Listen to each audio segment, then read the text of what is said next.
దేవుని వాగ్దానం. ఈ ఉదయకాల సమయంలో ఈ దినం దేవుని వాగ్దానం అనే చక్కటి ఆత్మీయ కార్యక్రమానికి ప్రేమతో ఆహ్వానిస్తూ బాగున్నారండి. పొద్దున్న లేస్తున్నారా? మీరు ప్రార్థన చేసుకుంటున్నారా లేదా నేను అడుగుతున్నా.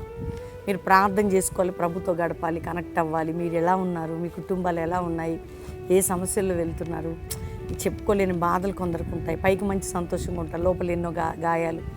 మాకు నిజంగా అండి చెప్పలేని సమస్యలు, ఎటు చూసినా శత్రువేనండి, ఎటు చూసినా పోరాటమేనండి, ఎటు చూసినా రోగాలు బాధలే అని అనుకుంటున్నారా? అవన్నీ యేసయ్యకు స్వస్థతో సమానం. నువ్వు క్రీస్తులో బలపడాలి, క్రీస్తుకు దగ్గర అవ్వాలి, ఆయన ఎక్కువ ప్రేమించి ఆయన హత్తుకునే పాత్రగా నువ్వు ఉండాలని దేవుని చిత్తం.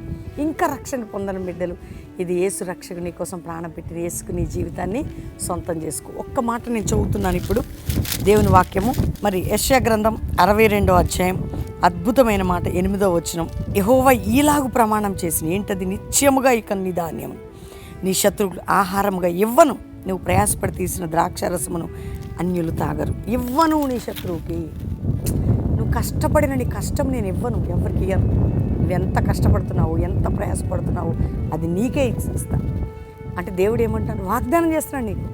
నువ్వెంత కష్టపడుతున్నావు ఆయనకు తెలియదమ్మా, నువ్వెంత ప్రయాసపడుతున్నావు దేవునికి తెలియదా? సహోదరుడా, నీ శత్రువుకి నేను ఇవ్వను, నీ యొక్క ఆశీర్వాదమును, నీ కష్టమును నీ శత్రువుకి ఇవ్వను. నీ ఆశీర్వాదమును, నీ యొక్క కష్టం అంటే నీ యొక్క ప్రయాసాన్ని, నీ ఆశీర్వాదము, నీ కష్టమును, ప్రయాసము నీ శత్రువులకి ఇవ్వను. ఈరోజు వాగ్దానం కాబట్టి ధైర్యంగా ఉండి ప్రార్థన చేసుకో. దేవుడు ప్రమాణం చేస్తున్నాడట. ఆయన ప్రజల పట్ల చేసిన దేవుడు మన పట్ల కూడా. ఎంత నష్టమని అనుకుంటున్నావు, ఎంత లాస్ అవుతున్నావు, అంతకంటే కృప దేవుడు నీకు ఇస్తాడు. ధైర్యంగా ఉండు. నీ కన్నిటిని నాట్యంగా మార్చే గొప్ప దేవుడు నువ్వు కలిగి ఉన్నావు. ఆయన కృప మెండుగా నీకు ఉంటుంది. అందరం దేవుని సన్నిధిలో ప్రార్థన చేసుకున్నాం. తండ్రి, ఉదయకాలం ఎంతమంది బిడ్డలు ఈ వాగ్దానం వింటున్నారు. రక్షణ మారు మనసు, పాపక్షమాపణ, రోగ వ్యాధి ఉన్న వారికి స్వస్థత, అప్పుల్లో ఉన్న వారికి ఆర్థిక పరిస్థితులు, మానసిక ఒత్తిళ్ళు, కుటుంబ పోరాటాలు, ఇరుకుల్లో, ఇబ్బందుల్లో, గాయాలతో, నిందలతో, అవమానాలతో, శత్రు పోరాటాలతో, వ్యాధితో ఉన్న బిడ్డలకి ఎవరెవరికి ఏ సమస్య ఉన్నా విడిపించి, ఎక్కడ నుంచి ఈ మాటలు వింటున్నా, ఈ వాగ్దానం వింటున్నా, ఇతర దేశాలు మా ప్రియులని, భారతదేశం మా ప్రియులని, దేశ సంఘ నాయకులని, క్రైస్తవ బిడ్డలందరినీ, సేవకులని, విశ్వాసులని కల్వరి పరీక్షని మీరు కంచె వేసి కాపాడు అయ్యా.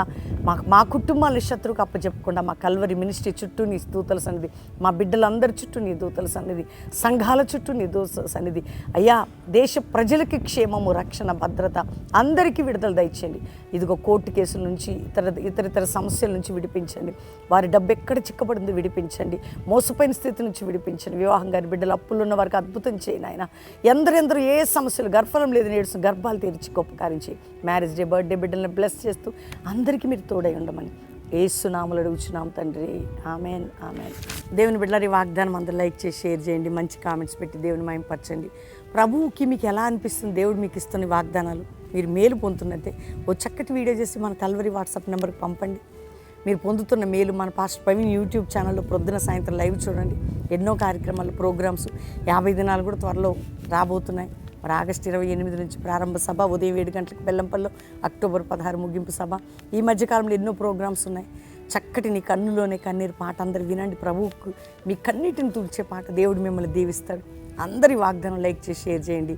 దేవుడు మీ అందరిని దీవించును గాక. ప్లీజ్.